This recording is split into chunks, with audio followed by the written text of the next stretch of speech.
Video पे click करना आपका काम था और ये चैप्टर मैं आपको समझाऊं ये मेरा काम है। तो आज जो हम पढ़ने वाले हैं 9th क्लास का फर्स्ट चैप्टर संख्या पद्धति। मैं पहले बता दूं, इस चैप्टर को स्टार्ट करने से पहले हम बेसिक्स जानेंगे और ना सिर्फ हम इस चैप्टर के बेसिक जानेंगे, जो और वीडियो आपने देखे होंगे या फिर नहीं देखे मुझे नहीं पता, तो उस तरह के बेसिक्स नहीं बताऊंगा। मैं कुछ एडवांस बेसिक बताऊंगा जो ना सिर्फ ये जो पहला चैप्टर है 9th क्लास का पहला चैप्टर, सिर्फ इसको समझने के लिए नहीं, आने वाले जितने भी मैथ के होते हैं 9th क्लास में, जितने मैथ है 10th क्लास में आगे, वो हम समझेंगे। बेसिक्स बहुत ज़रूरी है। बेसिक इसलिए ज़रूरी है जैसे कि एक घर है ना, घर है, घर की नींव मजबूत होगी तभी तो घर मजबूत रहेगा। अब नींव कमज़ोर बना दो और घर चाहे ऊपर जितना ही मजबूत बना दो तो वो गिर सकता है तूफान आने पे, कुछ भी। उसी तरह हम क्या है मैथ में भी कि आपकी नींव जो होनी चाहिए ना, बेसिक बहुत ज़्यादा मजबूत होनी चाहिए। बेसिक जितनी ज़्यादा मजबूत रहेगी आपको मैथ उतना ज़्यादा समझ आएगा और आगे भी याद रहेगा, ना कि सिर्फ अभी के लिए, बाद में भी। आपने 8th पढ़ा, बताऊँ आपको, जो 9th चैप्टर है इसमें ना 8th की ही चीज़ें यूज है। अब आपको पता नहीं मुझे कि आपने 8th में कैसे पढ़ा, याद है या नहीं बेसिक। अगर आपको ना 8th की बेसिक याद होगी ना तो आप ये भी चैप्टर आसानी से कर लोगे। तो मैं सबसे पहले बेसिक बताऊंगा, जितने भी इसमें इस्तेमाल होने वाले बेसिक है इस चैप्टर में, पूरे अच्छे लेवल से। तो एक बार बस इस वीडियो को अंत तक देखो, मैं वादा करता हूँ अच्छे से समझ आएगा और कहोगे हाँ भाई समझाया। तो ध्यान समझने की एक चीज़, सबसे पहले हम बेसिक को जानेंगे।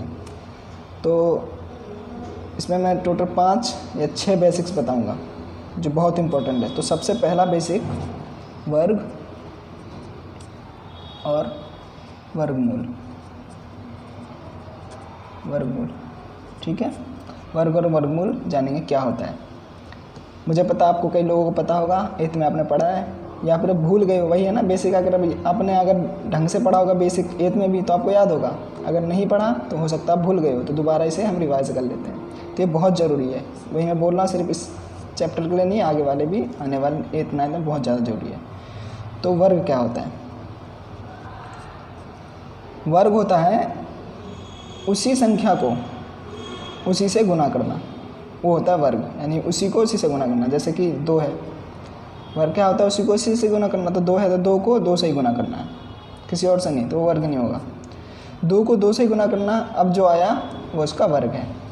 ठीक है, यानी इस 2 का वर्ग क्या है? 4, यानी उसी को उसी से गुना करना, तो ये हो गया वर्ग। कोई आपसे पूछे 2 का वर्ग क्या है तो 4, समझ रहे हो ना, उसी को उसी से गुना करना। तो यहाँ पे 2 देखोगे तो कितनी बार है? 2 बार है ना।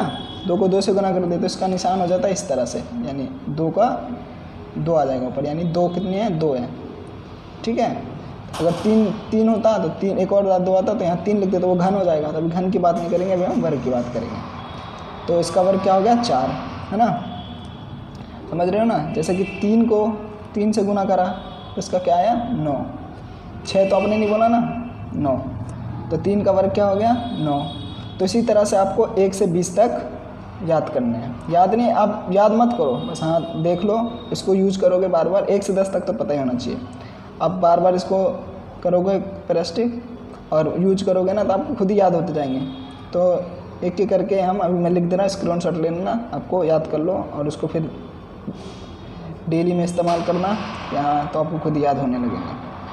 तो मैं भी लिख देता हूँ और स्क्रीनशॉट ले लेना। तो वर्ग समझ गए। अब है वर्गमूल। वर्गमूल क्या होता है? अब देखो, 2 को 2 से गुना करा, है ना, तो 4 आया, तो ये हो गया वर्ग।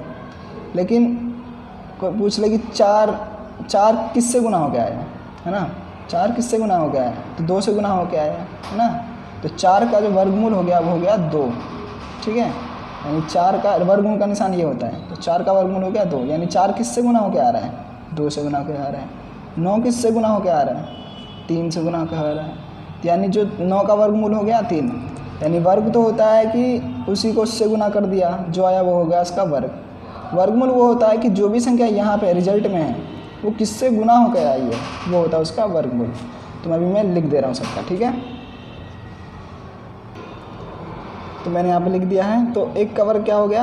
यानी कि 1 को 1 से गुना करें तो 1 ही आएगा। तो 1 का वर्ग क्या हो गया? 1। अब वर्ग का निशान डाल देना, जैसे मैंने बताया ना यहाँ पे 2 कितने हैं, 2 है, तो वर्ग का निशान आ जाएगा 2 2, ठीक है। समझना, यहाँ पे 2 2 का है सबके निशान। तो 2 का वर्ग क्या हो गया 4। कुछ ना समझ आ रहा हो तो आप कमेंट करो, मैं रिप्लाई ज़रूर दूंगा।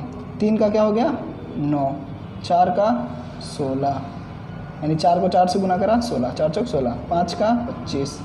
बहुत आसान होते हैं, इनको याद कर लो, बहुत ज़्यादा काम आएगा। 6 का हो गया, बल्कि 9th और 10th के लिए ना बेसिक यही है, ये आपको याद होगा, बहुत चीज़ आपको आएगी। 36। 7 का हो गया 49, 8 का हो गया 64, 9 का हो गया 81 और 10 का हो गया 100, 11 का हो गया 121, 12 का हो गया 144।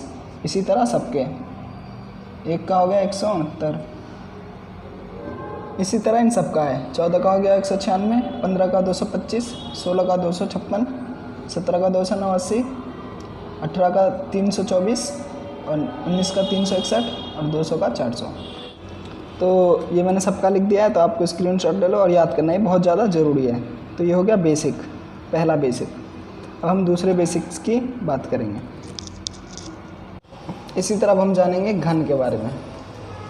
पहले हमने वर्ग पढ़ा कि उसी संख्या को उसी से गुना करना, उसे हम वर्ग कहते हैं, यानी ये हो गया वर्ग। अब घन क्या है, घन होता है उसी संख्या को उससे 3 बार गुना करना, यानी वो 3 होने चाहिए। 2 थे तो वर्ग था, यहीं पे मैं एक और 2 डाल दूँ तो कितने हो गए 3। अब जो आएगा ये 8, यानी कि ये क्या हो गया 2 का घन 8, यानी कि उसको 3 उसी से 3 बार गुना होना, वो हो गया घन, ठीक है। तो इसी तरह जो 1 का घन होता है वो 1 ही होता है, क्योंकि 1 को 1 से जितनी बार गुना कर लो 1 को तो 1 ही आएगा। तो 1 का घन होता है 1, घन का निशान होता है 3 लिखा होता है, वर्ग में 2 लिखा था, घन में 3 लिखा होता है। 2 का घन होता है 8, 3 का घन होता है 27, 4 का घन होता है 64, 5 का घन होता है 125, 6 का 216, 7 का 343, 8 का घन 512, 9 का घन 729, 10 का घन 1000, 11 का घन 1331। इसी तरह आप देख लो, स्क्रीनशॉट ले लो और याद कर लेना। ये दोनों घन और वर्ग बहुत ज़्यादा ज़रूरी होते हैं, आपके काम नहीं आएंगे, तो ठीक है, स्क्रीनशॉट ले लो। अब हम दूसरा जो बेसिक समझेंगे वो है पाइथागोरस का नियम। आप सोच रहे हो कि यार ये मैं क्या कर रहा हूँ पाइथागोरस, ये इसमें ये क्या ज़रूरी हो गया। तो ज़रूरी है दोस्तों, और इस चैप्टर में नहीं बल्कि ये तो बहुत काम आएगा आपके, और ये तो आते रहते हैं। तो पाइथागोरस का नियम जानेंगे। मैं कह रहा हूँ ना, एक बार भरोसा करो, इस वीडियो को देखो, बहुत कुछ समझ आएगा आपको और बहुत आसानी से कर पाओगे, फिर चैप्टर मक्खन की तरह कर पाओगे। तो पाइथागोरस का नियम जानते हैं। सबसे पहले पाइथागोरस में है त्रिभुज बना लो। पहले मैं जल्दी जल्दी बता दूंगा, कोई टेंशन मत लो। पाइथागोरस सबसे तो कि ये कौन होगा 90 डिग्री का, तो अब इसको नामकरण कर देते A B C। अब पाइथागोरस का नियम आपको पता ही होगा, क्या होता है,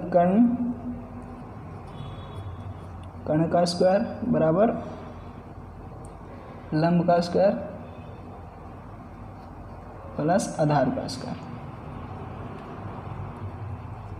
आधार का स्क्वायर, ठीक है। और इसमें कर्ण कौन सा है, ये है कर्ण, ठीक है। आधार पता है क्या होता है, ये नीचे का आधार,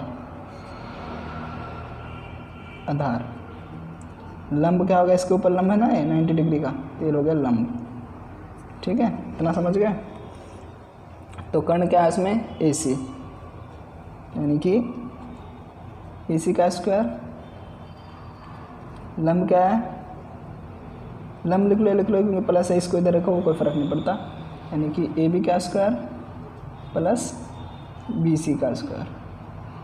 इतनी चीज़ आप अगर आप याद कर लोगे ना, बहुत काम आएगा, ठीक है। यानी कि कर्ण का स्क्वायर बराबर क्या होता है, इन दोनों का स्क्वायर प्लस में, ठीक है। तो ये याद कर लोगे, आपको बहुत काम आएगा। अब चाहो तो एक उदाहरण से ले लेते हैं। मान लो कि यहाँ पे लिखा है जैसे 5 है और ये 2 है, ठीक है। तो ये क्या होगा, तो क्या है, इसी का स्क्वायर है ना, सीधा मैं बता देता हूँ। तो यहाँ लिख दे 5 का स्क्वायर, और AB लंब है, AB दे रखा है, यानी कि 2 का स्क्वायर प्लस ये हमें पता नहीं था, हम लिख देते BC, इसी का पता नहीं। अब मैंने स्क्वायर करना बताया था ना, अब आप गुना करने में लग जाओगे। अब मैंने शुरू में बताया था 1 का स्क्वायर 2 का स्क्वायर, 5 का अगर याद है सीधा लिखोगे 25, 2 का याद है 4 प्लस BC का स्क्वायर। अब आपको पता है कि इधर आने पर क्या होता है, माइनस हो जाता है 25, ये इधर आ गया तो क्या हो गया 4 BC का स्क्वायर। तो 25 में से 4 गया कितना हो गया 21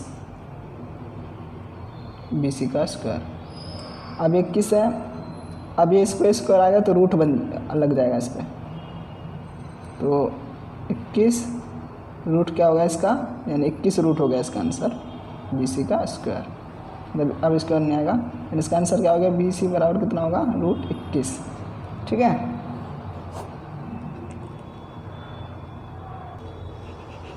तो माफ़ करना कि मैं यूँ नीचे कर चुका था, तो इतना आएगा, यानी कि BC बराबर क्या हो गया √21। समझ गए किस तरह से होता है। मेन आपको याद रखना पाइथागोरस क्या होता है कि कर्ण जो होता है, कर्ण का स्क्वायर बराबर होता है आधार का स्क्वायर प्लस लंब का स्क्वायर, यानी ये याद कर लेना। ठीक है, समझ लो इसका, यानी ये जो हो गया, फिर से बता रहा हूँ, कर्ण का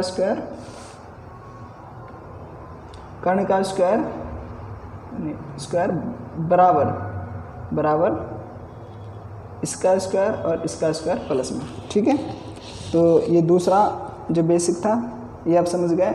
अब चलते हैं तीसरे बेसिक की तरफ।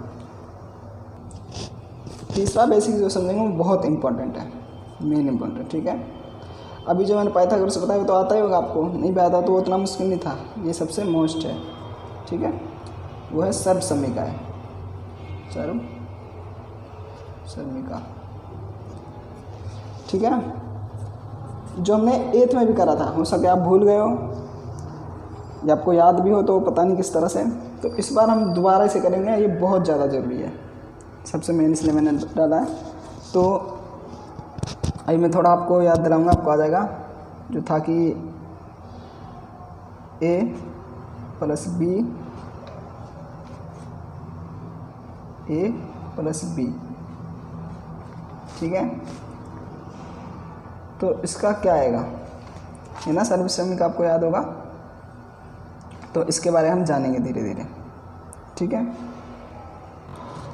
तो अभी हम इसके बारे में जानेंगे, आपको याद आ रहा होगा थोड़ा थोड़ा, तो अब इसके बारे में जानेंगे, इसका आंसर क्या होता है, और ये बहुत इंपॉर्टेंट है, मैं बता रहा हूँ, एक बार इसे समझो। अब देखो यहाँ पे आप एक चीज़ देखोगे तो ये A भी है, ये भी है, दोनों बराबर है। मैंने क्या बताया था, अगर 2 गुना 2 है तो उसको मैं यूँ भी लिख सकता 2 का स्क्वायर, तो इस तरह से ये भी हो जाए A प्लस B का होल स्क्वायर, दोनों किया ना, यानी इसको मैं इस तरह से लिखता हूँ। तो इसका आंसर क्या आएगा, तो A प्लस B का होल स्क्वायर मतलब यही है। सबसे पहले मैं ये लिख लेते हैं, A प्लस B। अब ये बीच में गुना है, याद रखना। ठीक है, याद मतलब 2 है ना, तो इसका मतलब गुना है, तो इसका आंसर क्या आएगा। अब देखो सबसे पहले तो ये इससे गुना हो रही है ना, तो इसको पहले हम इन दोनों से गुना करेंगे, फिर इसको इन दोनों से करेंगे। अब कैसे, देखो अब A लिख लिया, अब ये पूरा एज इट इज उतार दो, A प्लस B। ठीक है, अब ये B लिख लिया, इसको उतार दो A प्लस B, देखते रहना। ठीक है, अब A को A से गुना करेंगे। अब जैसे कि मान लो 1 को 1 से गुना करते हैं तो 1 आता है ना, तो वैसे A को 1 से गुना करेंगे तो नंबर तो कुछ नहीं आ सकता, लेकिन A को A से गुना करेंगे तो इस पर स्क्वायर आएगा, यानी कि A जो होता है वो A से गुना हो रही है, यानी 2 है, यानी कि स्क्वायर लिख सकता हूँ ना, तो A है जो होती है A से गुना हो रही है। अब A B से गुना हो रही है तो प्लस का चिन्ह पहले डाल देते हैं, तो A B से गुना हो रही है तो क्या होगा AB, इसके बीच में गुना का निशान है, बट डालने की जरूरत नहीं है। जैसे कि 2 को 2 से गुना करते हैं 4 आता है, लेकिन जब हम कोई ABCD के वर्ड को गुना करते हैं तो बस हम लिख देते हैं, जैसे मान लो कि A अगर Z से गुना हो रही होती तो हम दिखाते नहीं है निशान, बस हम AZ लिख देते हैं, यानी AZ से गुना हो रही है। यहाँ तक ठीक है। अब यहाँ पे इसका लिख देते हैं प्लस का चिन्ह डाल के। अब B जो होता है वो A से गुना हो रही है। ठीक है, B जो है वो A से गुना हो रही है। अब B और B से गुना, जैसे कि A से गुना हो रही तो A का स्क्वायर आया था, तो वैसे B से गुना होगा प्लस, तो B का स्क्वायर हो गया। अब देखना यहाँ पे, अब A का स्क्वायर तो वैसे लिख दो, अब ये देखना, ये ए बी है और ये बी है, तो जैसे मान लो कि 2 गुना 3 है, तो इसका आंसर क्या है 6। अब मान लो 3 गुना मैं 2 लिख दूँ तो भी तो 6 ही आएगा ना, फ़र्क तो नहीं पड़ा ना, यानी मैंने 3 इधर कर दिया। तो वैसे ही यहाँ पे ए बी है और यहाँ पे बी है, तो अगर मैं ए को इधर डाल दूँ, बी को इधर डाल दूँ, कोई फ़र्क नहीं पड़ेगा। तो ए बी जो है वो इधर, मान लो कि मैं ए बी प्लस इसको इधर डाल देता हूँ, तो ए बी हो गया, कोई फ़र्क, एक ही बात है दोनों की। अब ए का स्क्वायर, अब ये क्या है, ए बी और ए बी कितने, 2 ए बी हो गए, तो अलग 2 ए बी, यानी 2 ए बी है, ठीक है, प्लस बी का स्क्वायर, बस ख़त्म। यानी इसका आंसर क्या आ गया, ये आ गया, ठीक है। यानी कि जो a प्लस बी का होल स्क्वायर था उसका आंसर क्या हो गया, a का square plus 2ab plus b का स्क्वायर, ठीक है। अब भाई इसका यूज़ क्या डे टू डे लाइफ में। अब मान लो यहाँ पे लिखा हुआ है 2 प्लस 3 का होल स्क्वायर, ठीक है, क्योंकि जब तक आप प्रैक्टिकल नहीं करोगे समझ ही नहीं आएगा। तो इसका मतलब क्या है, अब देखो a की जगह क्या है, a प्लस बी, मान लो ये a है ये b है, तो a की जगह 2 है, तो a कितना है 2, तो यानी a की जगह 2 आ गया, तो क्या आ गया 2 का स्क्वायर प्लस 2, ए बी का यही है ना, तो यहाँ पे गुना है, तो 2 गुना 3 लिख देते हैं, 2 तो है ही, ए बी की जगह ए बी को डाल दिया, प्लस बी क्या है यहाँ पे 3 का होल स्क्वायर बराबर 2 का होल स्क्वायर बता था ना 4, प्लस 2 दूनी 4 और 4 तिया 12, ये आएगा ना, हाँ 12 आ गया, प्लस 3 का होल स्क्वायर 9 आ गया। अब इनको गुना कर दो, 12 4 16, 16 और 25 आ गया ना सर, करके देख लो। मतलब ये इजी ट्रिक हुआ ना, हमें पता ही है, वरना अगर आप क्या क्या करते लगते, तो ये हो गया इसका मतलब, ठीक है। तो ये वाला ये चीज़ है याद रखना कि ए बी जो होता है, ए बी होल स्क्वायर मतलब होता है A square plus 2ab plus B square. ये हो गया पहली समीकरण। अब करेंगे हम इसको, और भी कई सारे समीकरण धीरे धीरे सबको जानते हैं, तो ये बहुत ज़रूरी है। तो इसको ऐसे मत समझो कि मैं क्या करा रहा हूँ, इसे याद करो, समझो, बहुत काम आएंगे। अब हम करेंगे a माइनस बी का होल स्क्वायर, जैसे हमने अभी करा था a प्लस बी का होल स्क्वायर पीछे, अब करेंगे a माइनस बी का होल स्क्वायर। तो इसका क्या हो जाएगा, a पहले हम इसे खोल देते हैं, a यही मतलब है ना इसका, ठीक है। तो अब इसका क्या आएगा भाई, इसको इन दोनों से गुना करेंगे और इसको इन दोनों से गुना करेंगे। तो करते हैं, पहले लिख लेते हैं a, ये पर लगता है a माइनस बी, ये है। अब ये क्या माइनस का है ना b, तो यहीं पे माइनस लिख दिया और b लिख दिया, a माइनस b ये लिख दिया। अब a को a से गुना करेंगे तो a स्क्वायर, पहले माइनस का चिन्ह डाल देते हैं, माइनस प्लस में बहुत ज़्यादा जरूरी है, तो इसमें माइनस प्लस का निशान का ध्यान रखो। तो a b हो गया, यहाँ पे माइनस लिख दिया, माइनस, अब यहाँ प्लस है यहाँ माइनस है, तो माइनस का चिन्ह आएगा, ये होगा बी ए। अब देखो यहाँ माइनस का चिन्ह है, यहाँ माइनस का चिन्ह है, तो चिन्ह के बारे में आपको याद ही होगा, 6ठी 7वीं पढ़ा है। तो माइनस और माइनस का होता है प्लस, तो प्लस का निशान डाल दिया, बी का स्क्वायर, अब ए का स्क्वायर, ठीक है। और अब ए बी और ए बी कितने, माइनस का चिन्ह तो डालेंगे ही, तो ए बी कितना आ गया 2ab, मैंने कहा था ना ए बी लिखा है, यहाँ पे बी ए लिखा है, तो इधर इधर कर दूँ कोई फ़र्क नहीं पड़ेगा, 2ab और प्लस क्या हो गया बी का स्क्वायर, यानी कि जो ये है इसका मतलब क्या है, ये आएगा, ठीक है। यानी हम लिख सकते हैं ए बी का होल स्क्वायर क्या होता है, ये होता है, ठीक है। तो ये याद कर लो, 2 हो गया। अब हम आगे बढ़ते हैं, एक एक करके आसान, समझ आ रहा है ना, नहीं समझ आ रहा तो एक बार कमेंट में बता देना कहाँ पे क्या समझ नहीं आया, मैं रिप्लाई कर दूँगा। तो अभी तक हमने करा, जैसे मान लो a है और b है, इधर a माइनस b है, यानी चिन्ह बराबर है, दोनों संख्या एक जैसी है। या फिर अब दूसरा हमने करा था a प्लस बी। अब मान लो इस तरफ तो a माइनस बी है, या फिर प्लस मान लो a प्लस बी है, और इधर है a माइनस बी, तो क्या आएगा, ठीक है। अब ये वाला करते हैं, तो a प्लस बी है और इधर है ए माइनस बी। इसका करके देखते हैं, वही इसको इससे गुना करना है, फिर इसको इससे, तो ए माइनस बी, प्लस का है तो प्लस का बी, ए माइनस बी। अब ए को ए से गुना करेंगे तो ए स्क्वायर, माइनस का चिन्ह ए बी हो गया, प्लस ये भी बी ए हो गया, माइनस प्लस माइनस होता है तो बी का स्क्वायर हो गया। ठीक है, अब ये ए बी है, अब यहाँ से ध्यान देना, ये क्या है, माइनस का है, ये प्लस का है, तो माइनस प्लस माइनस, यहाँ मतलब यहाँ पर जो था हमने देखा कि जैसे ए था ये प्लस ए बी और ए बी प्लस हो गया, चिन्ह किसका है, माइनस का आएगा ना, क्योंकि दोनों तरफ माइनस का था, तो इसलिए मैंने माइनस 2 ए बी लिखा। लेकिन यहाँ पे एक माइनस का एक प्लस का है, तो माइनस प्लस अगर हम घटाएंगे तो कट जाएगा ना, तो माइनस प्लस क्या हुआ, कट गया, यानी बचा ही नहीं, 0 हो गया, तो इसका कोई वैल्यू नहीं हुआ। अब ये क्या हो गया, ए बी, इसका डाल दो, ये हो गया बी का स्क्वायर, यानी इसका जो आंसर क्या आया, ये आएगा। यानी एक तरफ ए प्लस बी हो और ए माइनस बी हो, तो इसका आएगा ए का स्क्वायर माइनस बी का स्क्वायर। कोई दिक्कत है नहीं है।